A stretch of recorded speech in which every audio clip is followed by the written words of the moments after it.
कुठला मतदारसंघ होता? वाशिम. पुढच्या वेळेला आमदार करण्याची जबाबदारी तुमची.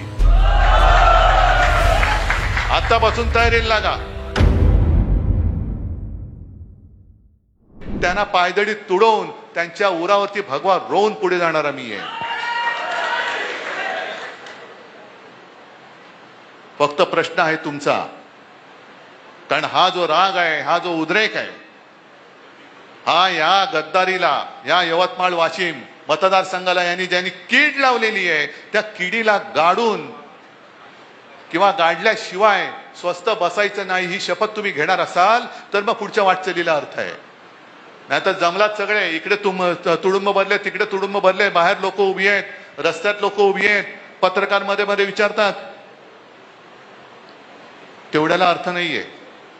ही गद्दारीची कीड गाडण्यासाठी तुम्ही 3 वर्ष तर 3 वर्ष, कारण आपण त्यांना काय आव्हान देतोय? हिम्मत असेल तर राजीनामा दे आणि मैदानात उतर. अरे हिम्मत असती तर चार्टर्ड विमानाने पडून नसते गेले. म्हणजे विकास निधी खासगी विमानातून दिल्लीवारी आणि सगळीकडे जात आहेत. हा यांचा विकास. माझा शेतकरी बोंबलतोय आणि विमानातून वरनं आमचा विकास निधी चाललेला आहे. काय चाटायचंय? तर अस्सल भगवा हातात धरलेला शिवसैनिक कसा असतो हे त्याला दाखवलं पाहिजे. तुम्हाला तो जिथे दिसेल तिथे त्याला जाब विचारला पाहिजे. आता तो ज्या भाषेत बोलतो त्या भाषेत जाब विचारायचा. जसा मुंबईचा एक गद्दार बोलला, पत्रकारांनाच बोलला तो.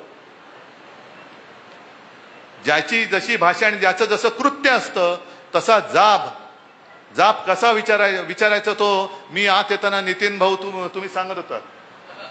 त्याच्यावेळी जाब कसा विचारायचा मी नाही सांगत, पण जाब विचारायचा हे तुम्हाला मी नक्की सांगतोय. आहे तयारी? आणि यापुढे यवतमाळ वाशिम हा जो काय आपला लोकसभा मतदारसंघ आहे, आतापर्यंत काय व्हायचं? संपूर्ण मतदारसंघात खासदार यायचा तो खालच्यांची सेटिंग करायचा की खाली तू वरती मी, खालती एकच यायचा तो म्हणायचा खाली मी वरती तू. नाही, मला आता खाली वरती काय नाही, मला आमदार पण पाहिजेत आणि मला खासदार पण पाहिजे. देणार आहात तुम्ही? आता सांगितलं ना डॉक्टर देवळे, बरोबर ना? गेल्या वेळेला किती मतं पडली?